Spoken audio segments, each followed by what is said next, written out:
Hola, buenas noches y bienvenidos una vez más al blog de Iskandar. La historia de hoy se titula Encontrado en la montaña, segunda parte. Si aún no has escuchado la primera parte, te la dejo en tarjeta de sugerencias acá arriba. El templo que se erigía ante ellos tenía su propia energía, como si se tratara de una potente estrella que emite una luz incandescente. Los chicos se quedaron congelados, incapaces de moverse. Quizás se trataba solo de la impresión de ver semejante lugar, o tal vez lo que ocurría era algo diferente.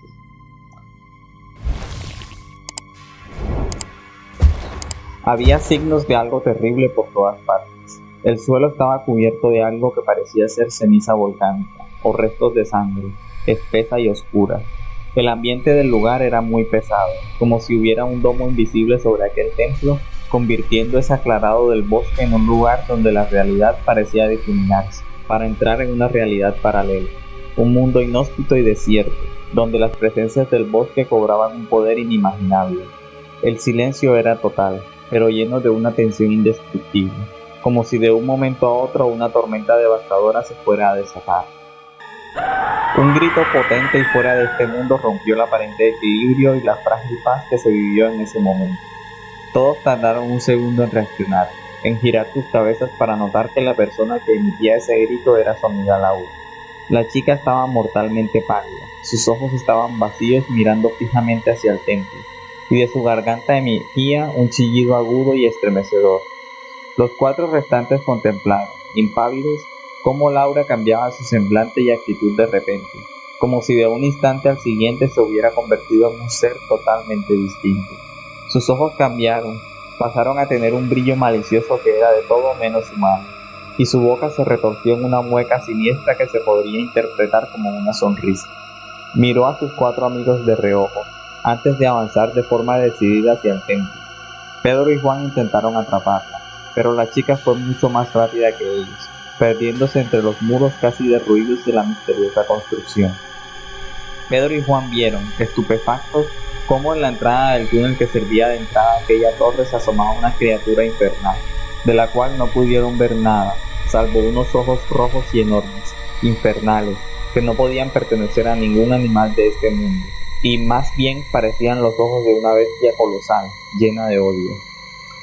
Los chicos se quedaron pasmados de la impresión, y es Pedro el que trata de guiarlos fuera de aquella pesadilla.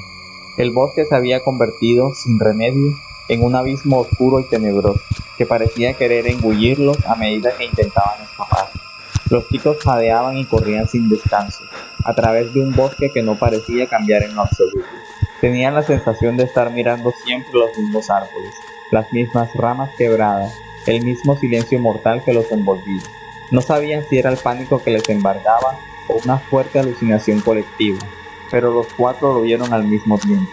Las ramas de los árboles de pronto cobraban vida y se comportaban como tentáculos feroces que intentaban atraparlos y no dejarlos escapar. Un frenesí de sombras danzaba en lo alto, allá donde se supone que el sol debería estar brillando, y mantenía el bosque en una penumbra espectral. Una presencia espectral se atravesó en el camino de los chicos.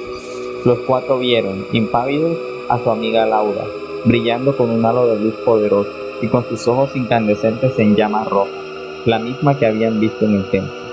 El espectro repetía una y otra vez las mismas palabras: vengan conmigo, es maravilloso. No se imaginan las cosas increíbles que pueden encontrar. Los cuatro se quedaron absortos mirando, y más aún cuando Juan dio un paso al frente, acercándose a ella. Los oídos de los tres restantes fueron agredidos sin misericordia por el grito de Juan, mientras era devorado por la enorme bestia, que no dejaría de él sino el recuerdo de su existencia, si es que acaso quedaría algo así. Los chicos se dieron a la fuga. Ana lloraba profusamente al haber sido testigo de semejante acto atroz, mientras que Pedro y Carlos estaban visiblemente afectados por lo que habían visto. El bosque jugaba con sus mentes, y lo sabían. Para las criaturas no eran más que sus juguetes, sus conejillos de indias, en los cuales podían vaciar sin remordimientos toda su ira y voracidad. Carlos cayó, con un aullido de dolor. Pedro y Ana se detuvieron por un instante, solo para ver cómo se había torcido el tobillo de una forma horrible. Carlos le dio una última mirada, antes de ser atrapado por las ramas de los árboles y ser despedazado en un festival de sangre y carne. Los dos chicos, ya destruidos moralmente tras ver morir de esa forma a sus amigos, huyeron despavoridos en cualquier dirección, con tal de escapar de ese aquelarre infernal, que parecía no tener ningún fin distinto a la muerte, una muerte atroz y sin posibilidad de escapatoria. Cuando Ana tuvo un instante para respirar y ser consciente de su entorno, paró.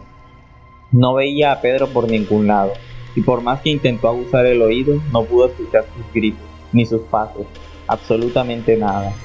El bosque de a poco perdía ese ambiente terrorífico, para dejar atrás las manchas negras, la ceniza volcánica y el horror que se había quedado instaurado en su mente.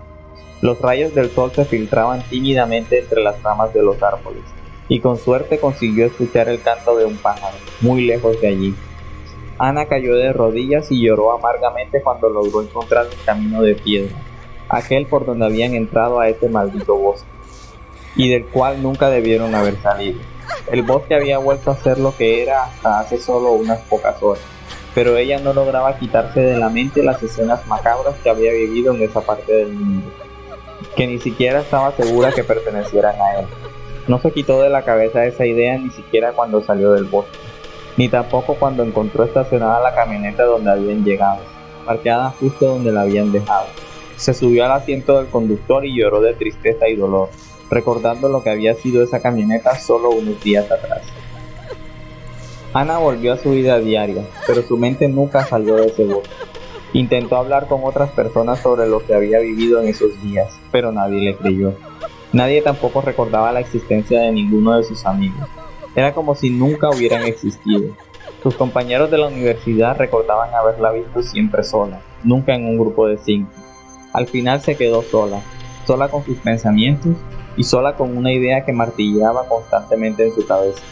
La idea de que Laura vendría por ella, con su brillo incandescente, su sonrisa maligna y sus ojos rojos en llamas, para llevar su alma al templo del bosque, donde penaría por toda la eternidad entre las ramas de los árboles, atrapando incautos para alimentar a la bestia que allí moraba.